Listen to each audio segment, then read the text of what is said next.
अच्छा, अभी अब आगे बोलना नहीं किसी को भी। नया टॉपिक जो स्टार्ट कर रहे हैं आइसोलेशन। जीओसी से ज्यादा इंपॉर्टेंट ये है, इसमें बहुत सारे कंसेप्ट होंगे। इसको पढ़ने के लिए क्या क्या टॉपिक आने चाहिए तुम्हें? इफेक्ट सारे आने चाहिए। इंडक्टिव, रेजोनेंस, हाइपरइंड्यूशन, एरोमेटिसिटी, ये सारे इफेक्ट्स आने चाहिए। तो ये ढंग से समझ आएगा, ठीक है? तो ये ढंग से समझ आएगा। आइसोमेरिज्म ये स्टार्ट कर रहे हैं, बहुत इंपॉर्टेंट टॉपिक है। आज हो सकता है सिर्फ बेसिक दूं, प्रॉपर तरीके से स्टार्ट ना हो, ठीक है ना? तो एक बार जो मंडे तक 11 लेक्चर बेसिक्स के जीओसी, जीओसी के बेसिक लेक्चर 11 जो है वो कर लेगा, और प्लस नेम रिएक्शंस और डिस्टिंक्शन, उसको मैं अलाउ कर दूंगा वेडनेसडे के बैच से। नहीं तो वेडनेसडे वाले बैच से 11th वाले बच्चों को मना कर दूंगा, और 12th वाले भी ध्यान रखेंगे।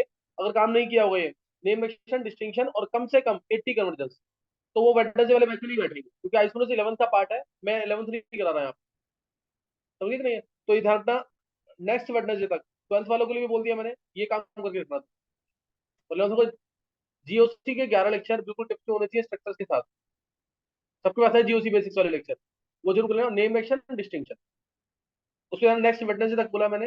मंडे को तुम 11th वाले बच्चों को मंडे को दिखाना, तब वेडनेसडे को बैठेंगे, नहीं तो नहीं बैठेंगे। और जिस जिसको सिलेक्ट किया हुआ ऑलरेडी, वो 11th वाले बच्चे कौन से हैं? आदित्य था, और कौन कौन है? आदित्य, मुदित, चित्राक्ष आया नहीं अभी, चित्राक्ष नहीं है, और आयुष। आयुष नहीं, आयुष को नहीं बोला। एक उसको, आदित्य को, आदित्य हो गया, मुदित हो गया, चित्राक्ष और दिव्यांश। एक श्रेष्ठ को बोला वो। 5।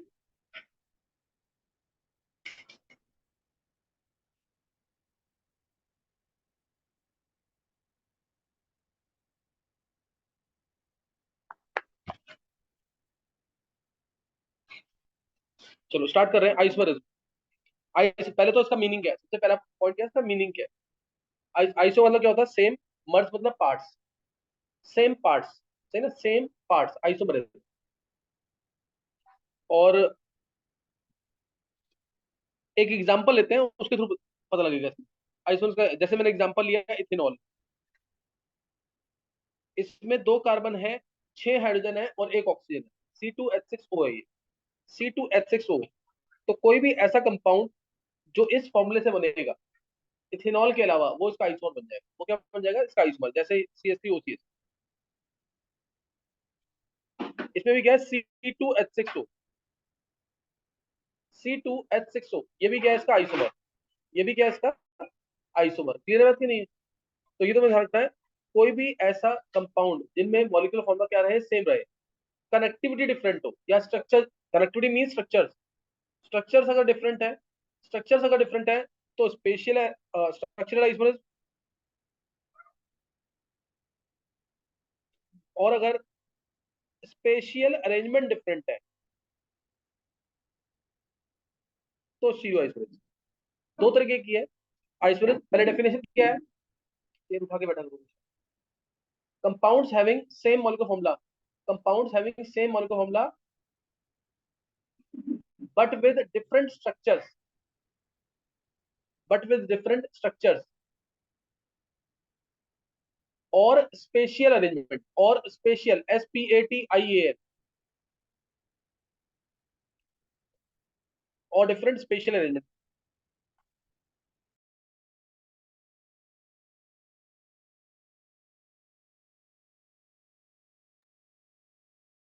सही ना? उन्हें क्या बोलेंगे? उसे क्या बोलेंगे? इसे क्या बोलेंगे? आइसोमर। क्या बोलेंगे? Isomer. Compounds having same molecular formula, compounds having same molecular formula, एक सिंपल वर्ड्स में, सिंपल वर्ड्स में, compounds having same molecular formula but with difference in at least one of the properties, but with difference in at least one of the properties. Molecular formula क्या रहना चाहिए? Same, same molecular formula but with difference in at least, with at least one of the properties. जैसे ethanol है, तुम्हें दिख रहा है यहाँ पे इथेनॉल के अंदर O के साथ H आया, तो इसमें हाइड्रोजन बॉन्डिंग होगी, बॉइलिंग पॉइंट इसका ज्यादा होगा। इसमें तो कोई हाइड्रोजन बॉन्डिंग नहीं होगी, तो इसलिए इसका बॉइलिंग पॉइंट कम होगा। जैसे इथेनॉल का बॉइलिंग पॉइंट कितना होता है? 78 डिग्री सेल्सियस, 80 डिग्री सेल्सियस के आसपास। और ईथर का चेक करोगे तो सिर्फ 40 डिग्री सेल्सियस। ईथर का कितना है? 40 डिग्री सेल्सियस के आसपास। तो बॉइलिंग पॉइंट में डिफरेंस आ गया कि नहीं है? तो किसी ना किसी प्रॉपर्टी में डिफरेंस जरूर है, किसी एक प्रॉपर्टी में डिफरेंस जरूर आएगा। किसी एक प्रॉपर्टी में डिफरेंस जरूर आएगा। दो तरीके की आइसोलेशन मैंने बताया तुम्हें, एक है स्ट्रक्चरल और एक क्या है स्टीरियो। एक स्ट्रक्चरल और एक स्टीरियो। अब नोट करेंगे स्ट्रक्चरल और स्टीरियो के अंदर।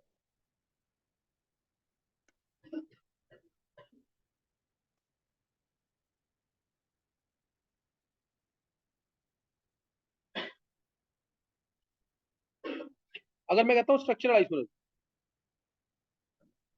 अगर मैंने बोला स्ट्रक्चरल आइसोलेशन, तो स्ट्रक्चरल और दूसरा नाम नोट कर लेना, और कॉन्स्टिट्यूशनल। और कॉन्स्टिट्यूशनल वैभव लेट क्यों आया?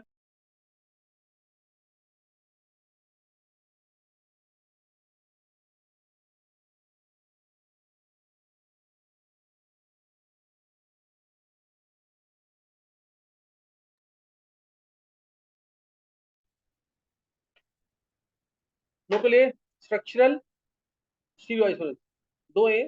स्ट्रक्चरल का दूसरा नाम नोट करेंगे कॉन्स्टिट्यूशनल आइसोलेशन। कॉन्स्टिट्यूशनल आइसोलेशन किसी भी नाम से पूछ सकते हैं ऑब्जेक्टिव में। तो इसका दूसरा नाम भी क्या है? Constitutional isolation. दूसरा क्या है? Stereo isolation. स्ट्रक्चरल और कॉन्स्टिट्यूशनल आइसोलेशन में कितने टाइप्स है? पहले तो डेफिनेशन क्या होगी स्ट्रक्चरल आइसोलेशन की? Compounds having same molecular formula but with different structures or connectivity, but with different structures or connectivity, but with different structures और कनेक्टिविटी। मॉलिक्यूलर फॉर्मूला सेम रहना चाहिए, है ना? मॉलिक्यूलर फॉर्मूला क्या रहना चाहिए? सेम। मॉलिक्यूलर फॉर्मूला सेम रहना चाहिए, डिफरेंट स्ट्रक्चर्स और कनेक्टिविटी। अब स्ट्रक्चरलाइजेशन में टाइप्स जो है, इसमें टाइप्स जैसे पहला चेन, दूसरा नाम जरूर याद रखना, चेन और न्यूक्लियर आइसोलेशन। चेन और न्यूक्लियर, वही खड़े रहना, खड़े के पढ़ना। चेन और न्यूक्लियर आइसोलेशन, चेन और न्यूक्लियर आइसोलेशन, चेन और न्यूक्लियर, है ना? चेन और न्यूक्लियर आइसोलेशन। दूसरा पोजीशन आइसोलेशन, पोजीशन आइसोलेशन। तीसरा चेन पोजीशन, कितना खड़े होकर पढ़ना, चेन पोजीशन। नेक्स्ट है functional, functional isolation. D metamerism,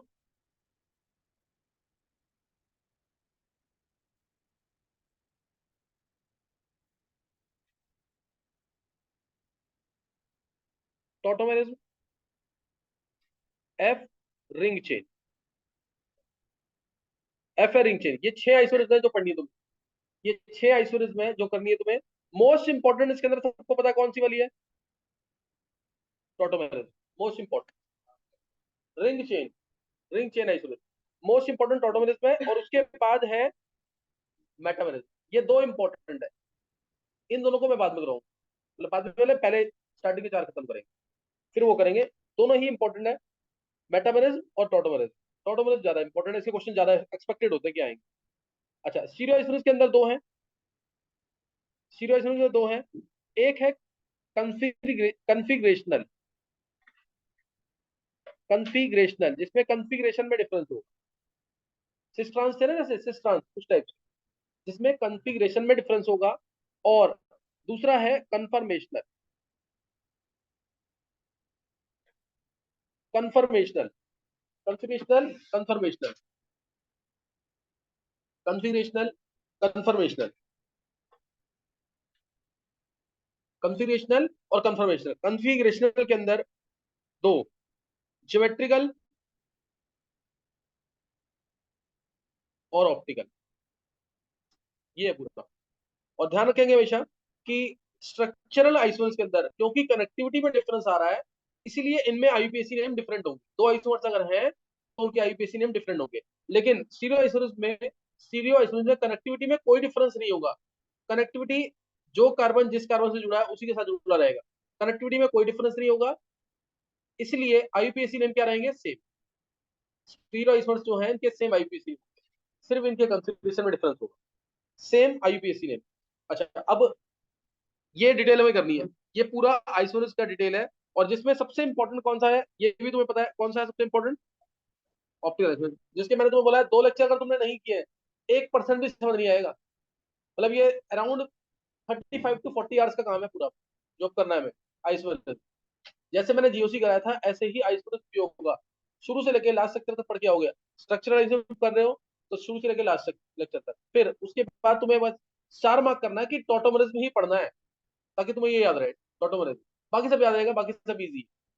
और उसके बाद सीरियो के अंदर ऑप्टिकल लाइसेंस मोस्ट इंपॉर्टेंट। जैसे 2 लेक्चर मैं दोबारा बोल रहा हूँ तुम्हें, 2 लेक्चर मैंने ग्रुप पे भेजे थे ना 11th वालों के भी, वो 2 लेक्चर जरूर रिवाइज कर लो रोज। जैसे मैंने तुम्हें वो रिवाइज, कल मैंने 4 लेक्चर रिवाइज कराए थे, किए किसे? अब तुम में से कोई बोल सकता है चार चार topic? SP mixing MOT for CO oxo acids, और एक टॉपिक और कराया था, और इलेक्ट्रॉन स्पीशीज। कोई बोल सकता तुम में से? अभी कोई नहीं। लेकिन उसको फॉलो करना, जरूर बोलना। किसी दिन और टाइम मिलेगा तो दोबारा मैं तुम्हें ऐसे बता दूंगा टॉपिक कौन से हैं जो बोलने हैं। मैंने लिखवा तुम्हें रखे हैं, उनको बोलना सीख लो। अंदर जाके बैठ जा।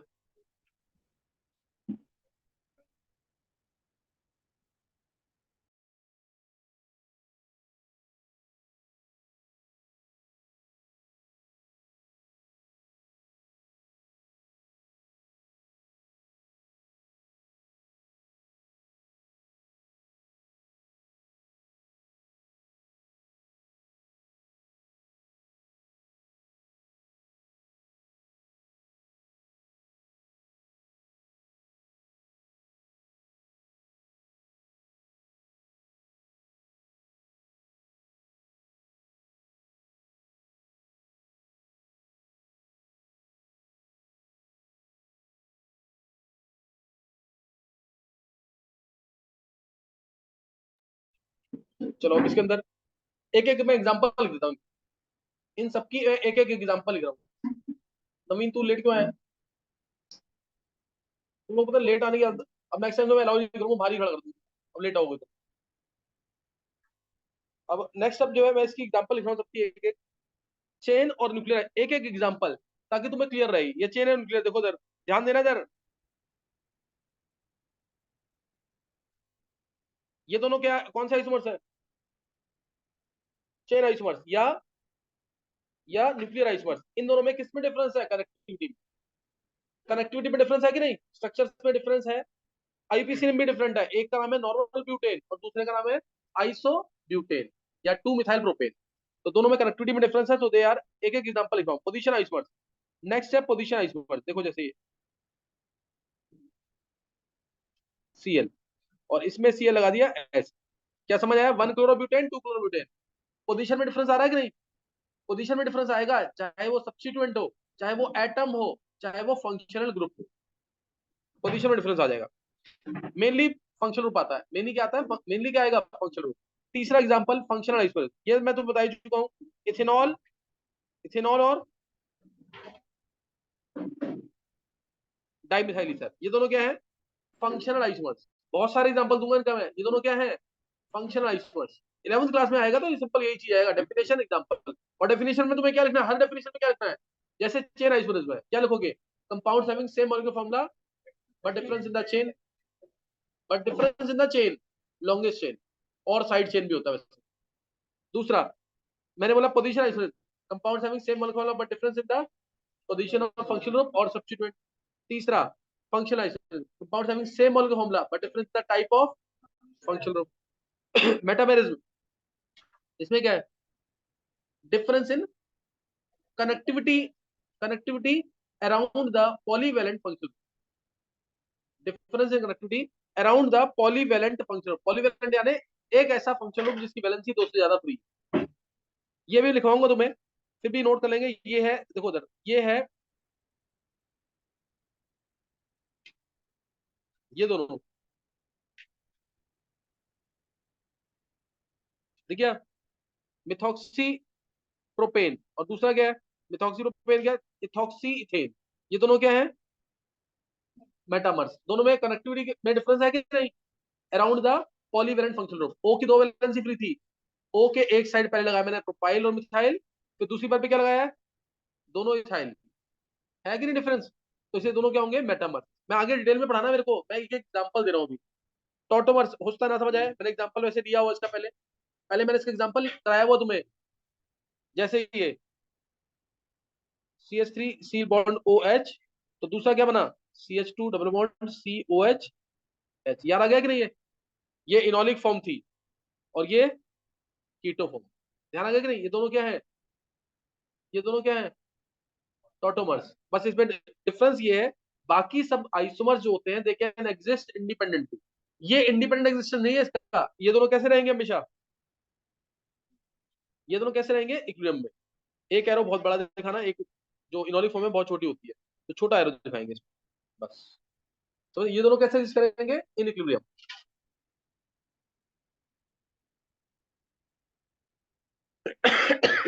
नेक्स्ट अब है ring chain isolation. Ring chain isolation, इसमें भी क्या आएगा? डेफिनेशन क्या आएगी? Compounds having same molecular formula but there is difference in the ring chain form. Ring chain form में डिफरेंस, एक आइसोमर चेन की फॉर्म में तो दूसरा आइसोमर रिंग की फॉर्म, एक आइसोमर चेन की फॉर्म में तो दूसरा आइसोमर रिंग की फॉर्म में। डबल बॉन्ड इक्विवेलेंट में डिफरेंस होगा इसके, मतलब कम से कम एक डबल बॉन्ड इक्विवेलेंट जरूर होना चाहिए। किसी को पता है डबल बॉन्ड इक्विवेलेंट क्या होता है? Unsaturation number, double bond equivalent, hydrogen deficiency index, या अनसैचुरेशन नंबर, या फिर डिग्री ऑफ अनसैचुरेशन, ये सारे नाम किसके हैं? डीबीई के, डबल बॉन्ड इक्विवेलेंट। तो कम से कम एक डबल बॉन्ड इक्विवेलेंट होगा तो ही ये वाला आइसोमरेज एग्जिस्ट करेगा। कौन सा? Ring chain isomerase, ring chain isomerase, है ना? एक एटम हो सकता है, बहुत इंपॉर्टेंट लाइन है, एक एटम हो सकता है कि रिंग का पार्ट ना हो और दूसरे आइसोमर में वो एटम रिंग का पार्ट हो। ये रिंग चेन आइसोमरेज की बेस्ट डेफिनेशन है।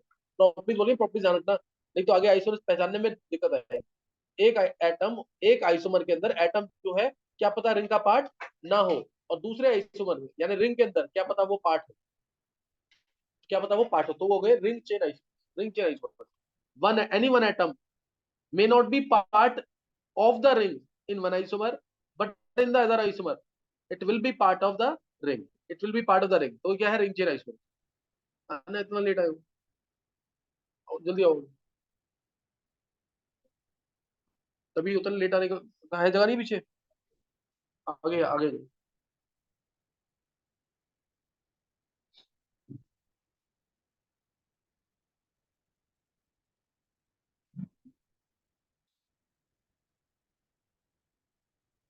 चलो नोट कर आगे। बैग हटा दो, बैग हटा दो।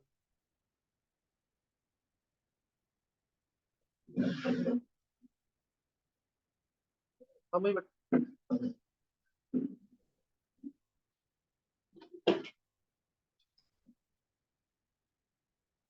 चलो अब ये इसकी एग्जांपल दे दी मैंने। ये किसके? रिंग चेन का भी एग्जांपल, कोई भी एग्जांपल, जैसे प्रोपीन है तो साइक्लोप्रोपेन, रिंग चेन आइसोमर्स है। प्रोपीन साइक्लोपेन क्या है? Ring chain isomers.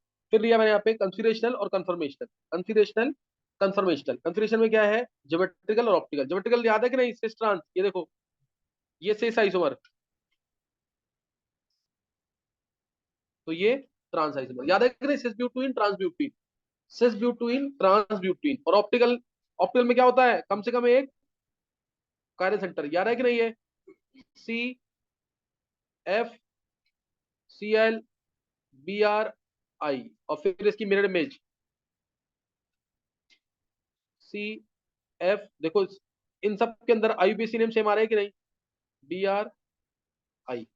इनमें आईयूपीएसी नेम क्या चलेंगे? सेम चलेंगे, है ना? इनमें आईयूपीएसी नेम सेम चलेंगे। Conformational isolation, conformational, single bond के अराउंड, सिग्मा बॉन्ड के अराउंड रोटेशन होगी। किसके अराउंड रोटेशन होगी? सिग्मा बॉन्ड के अराउंड रोटेशन। सिग्मा बॉन्ड, जैसे ये मैं मान लेता हूँ इसमें, जैसे ये ऐसे थे दोनों अभी ब्यूटेन के अंदर, और फिर एक में मैंने इसको ऐसे घुमा दिया। सिंगल बॉन्ड के अराउंड क्या हो गई? इस सिंगल बॉन्ड के अराउंड क्या हो गई? यहाँ पे रोटेशन, रोटेशन हो गई। समझ आ गया कि नहीं है? तो ये सबकी एक एक एग्जांपल दे दी है, ये सबकी एक एक एग्जांपल दे दी है। तो अब इसको स्टार्ट कर रहे हैं, अब इसको स्टार्ट कर रहे हैं। आइसोलेस पढ़ने से पहले एक तो तुम्हें मैं एक फॉर्मूला दे रहा हूँ, क्वेश्चन मैं ऑनलाइन भी कराऊंगा। किसके? Double bond equivalent. फॉर्मूला दे रहा हूँ मैं, क्वेश्चन एक दो एग्जांपल दे दूंगा अभी मैं, है ना? ऑनलाइन में ज्यादा एग्जांपल दूंगा, जरूर करेंगे।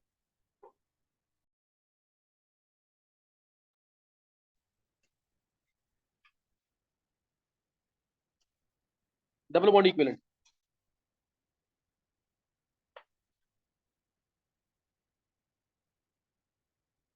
और डिग्री ऑफ अनसेचुरेशन। मैं थोड़ा शॉर्ट में लिख रहा हूँ, तुम लोग पूरा लिखना। और डिग्री ऑफ अनसेचुरेशन, और hydrogen deficiency index, hydrogen deficiency index, double bond equivalent, degree of unsaturation और हाइड्रोजन डेफिशिएंसी इंडेक्स, डीबीई। सही ना? फॉर्मूला क्या होता है इसका? Summation of N into V minus two divide by two plus one, plus one, ये formula है इसका। देखो जैसे मैंने बोला, ध्यान देंगे, मैंने एग्जांपल लिया इसका एक से, चलो C3H6O, एक एग्जांपल C3H6O। मैंने बोला इसका डबल बॉन्ड इक्विवेलेंट निकालो, इसका डबल बॉन्ड इक्विवेलेंट निकालो, तो उसका डबल बॉन्ड इक्विवेलेंट क्या होगा? C3H6O DBE, यानी इस कंपाउंड में कितने डबल बॉन्ड है या कितनी रिंग है या कितने ट्रिपल बॉन्ड है, वो इससे पता लग जाएगा डीबीई से। तो डीबीई क्या है? कार्बन कितने हैं, देखो समेशन फॉर्मूला लगाओ, नंबर ऑफ कार्बन कितने हैं? 3, तो 3 लगा दिया। 3 इंटू इसकी वैलेंसी, वी क्या वैलेंसी, वी वैलेंसी है, वैलेंसी कितनी है कार्बन की? 4, तो 4 minus 2 divide by 2 plus, plus क्या आएगा? दूसरा आ गया ना हाइड्रोजन, अब प्लस 6, वैलेंसी कितनी है हाइड्रोजन की? 1 minus 2 divide by 2 plus oxygen, एक है सिर्फ ऑक्सीजन, वैलेंसी कितनी है? 2 माइनस 2, तो इससे ऑक्सीजन को कभी लेना मत, प्लस 1। क्या आंसर आ जाएगा? 1 आ गया कि नहीं total?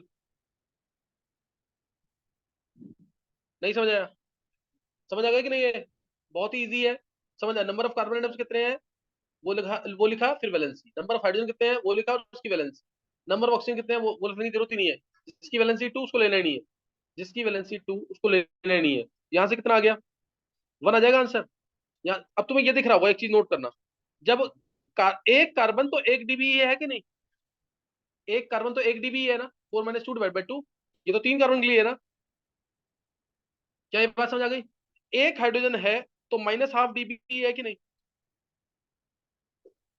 1 minus 2 divide by 2, hydrogen तो मैंने 6 लिए, और ऑक्सीजन को लेना ही नहीं डीबी, ऑक्सीजन का डीबी लेना नहीं है, और ऐसे ही नाइट्रोजन का भी ले सकते हैं। तो इसलिए अगर मैं इस फॉर्मूले को ऐसे लिख दूं, half into, half into carbon, number of carbon atoms, plus, plus monovalent atoms, plus trivalent atoms, plus 1। एक बार चेक करना इससे आंसर निकलता है कि नहीं, इससे चेक करो एक बार आंसर निकल रहा है कि नहीं। देखो half into number of carbon atoms, देखकर एक माइनस होगा ना, मोनोवैलेंट वाले माइनस होंगे और ट्राईवैलेंट वाले ऐड होंगे। कितना आराम से देखो इससे, 2C आएगा ना, 2C minus M plus T trivalent है और प्लस 1। एक बार चेक करना इससे आंसर, ये प्लस 2 आएगा ना, लास्ट में 2 आएगा, है ना, लास्ट में 2 आएगा। अब एक बार देखना, हाफ इंटू 2C, कार्बन कितने थे? 3 थे, तो कितने हो जाएंगे? कितना आ गया उससे? 3 आ गया ना, हाफ इंटू 2C कितना आ गया? 3 minus monovalent atom, monovalent atom कितने हैं? 6। मोनोवैलेंट में क्या लेना है तुम्हें? हाइड्रोजन लेना है, लिथियम सोडियम लेना है, फ्लोरीन क्लोरीन ब्रोमीन लेना है, ये मोनोवैलेंट है कि नहीं?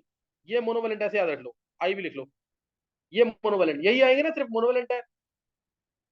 इससे इजी तरीका बता दूंगा, अभी पहले फॉर्मूले की फॉर्म लिख दिया मैंने, इससे इजी तरीका देख लेंगे। उसका नेक्स्ट क्या है? उसका नेक्स्ट क्या है? मोनोवैलेंट लिख दिया, कार्बन तुम्हें पता ही है, ट्राईवेलेंट, ट्राईवेलेंट में क्या आएगा? नाइट्रोजन, फॉस्फोरस, आर्सेनिक, ये आएंगे ट्राईवेलेंट में कि नहीं? इसके अलावा बोरोन, एल्यूमिनियम, ये ट्राईवेलेंट में आएंगे कि नहीं?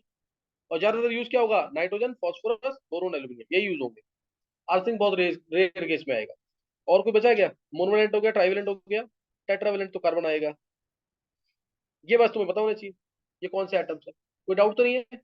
और डाइवेलेंट अगर आता है तो उसका तो जीरो ही होता है। डाइवेलेंट कैसे क्या लेते हैं? जीरो, तो लेते नहीं ना, ऑक्सीजन सल्फर लेंगे क्या उसको? क्यों?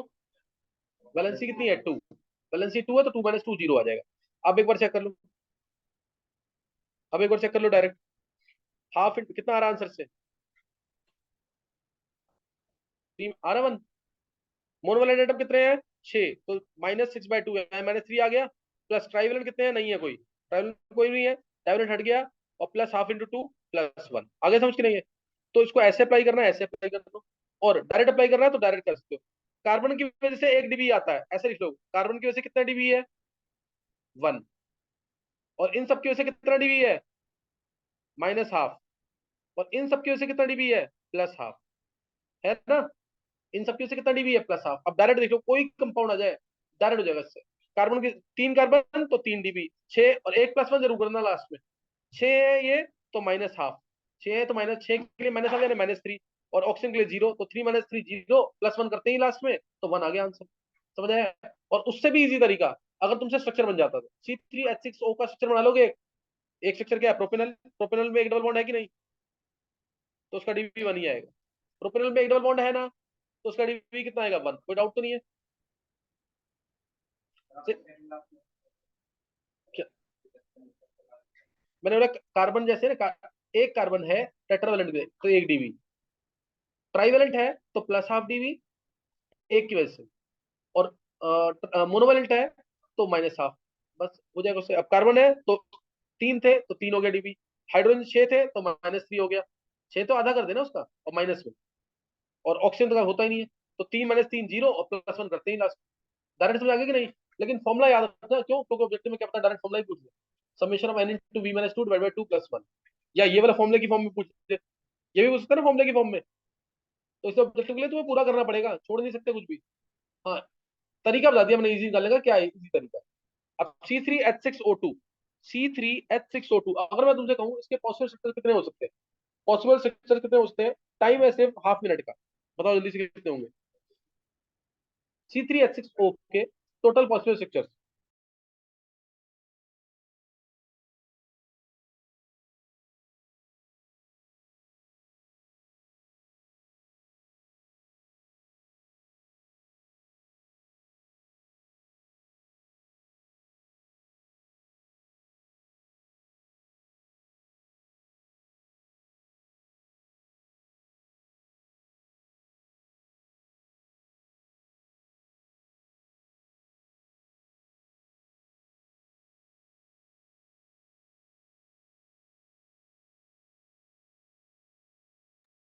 इलेवंथ वाले किसी बच्चे से या 10th वाले किसी बच्चे ने आंसर देना है।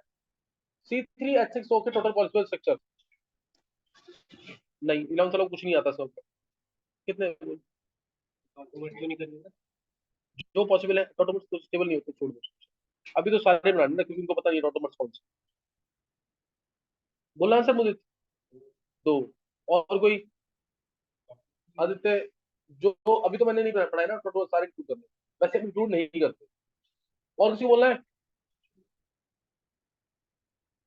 11th में से आदित्य का बैठा है, आदित्य आयुष कितने आ रहे हैं, 2 आ रहे हैं, 2 आंसर निकाला है 11th वाले बच्चों ने, 2 आंसर निकाला है। अब 12th में से कितने आंसर है, कितना आंसर आ रहा है, 4, 4 आया गर्भ सिंगल का, 4, और कोई, 5, 5 आया अर्जुन का, और कोई, 5 सही है। देखो इधर, मैं तुम लोगों से एक्सपेक्टेड नहीं है बिल्कुल भी ये आंसर दे रहे हो तुम लोग, इधर देखो, ये एक 1 dB है प्रोपेनल, दूसरा एसीटोन, देख चेक कर लेना, C3H6O होना चाहिए, C3H6O, ये दूसरा, तीसरा ये टोटोमर की फॉर्म, हालांकि ये आइसोटोन में इंक्लूड होता नहीं है, मैं बाद में कैंसिल करके बता दूंगा। तीसरा, सब में C3H6O होगा, ये चौथा हो गया, पांचवा एल्कोहल बना तो ईथर बनेगा,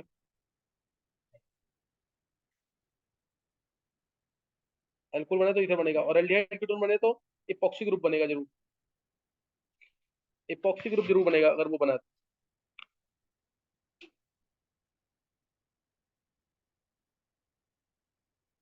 इसके अलावा 9, 8 ही हो गया, 9 मतलब और भी बन जाएंगे, क्या पता मुझसे छूट रहा हो कोई, और भी बनेंगे इसमें, क्या पता मुझसे छूट रहा हो कोई, ये आ गया।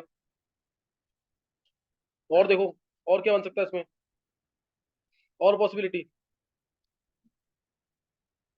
इसलिए आइसोमर्स में जब तक लास्ट ऑप्शन नहीं आती है, श्योर मत रहना कि आंसर तुम्हारा निकल गया, ये ध्यान रखना चीज का, जब तक लास्ट ऑप्शन नहीं आती है। एल्डिहाइड कीटोन आ गया तो मेरे को पता है क्या आएगा, इपॉक्सी ग्रुप जरूर आएगा। एल्कोहल आ गया तो ईथर जरूर आएगा। तो इस तरह से आंसर सोचते जाओ, थोड़ा प्रैक्टिस कर लोगे तो निकल जाएगा। और कोई?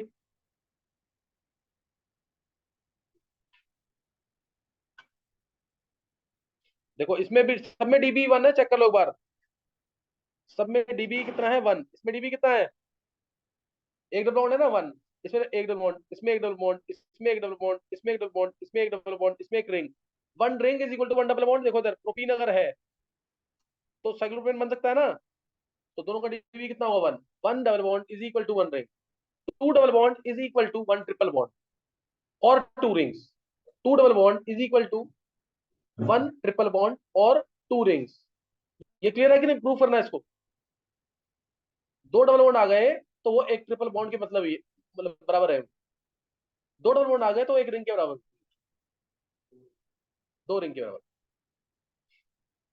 और कोई प्रश्न देखिए एक बार, छूट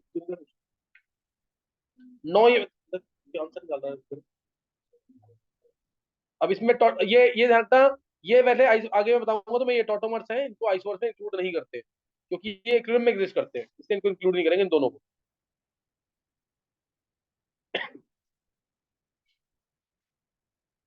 और पॉसिबिलिटी है कोई? देखो एक बार।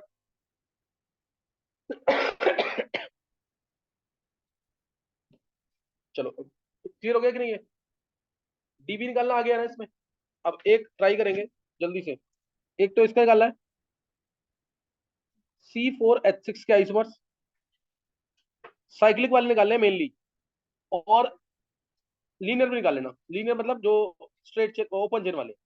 और एक C2H3N के, इसके टोटल, इसके कौन से निकालने हैं मेनली? साइक्लिक। दूसरा भी निकाल लेना, मेन मेरे को साइक्लिक वाले चाहिए। और दूसरा निकालना है C2H3N, इसके टोटल डीबी जरूर निकालना है। डीबी डायरेक्ट बताना किसी को, C4H6 का और C2H3N 11th क्लास। C2H3N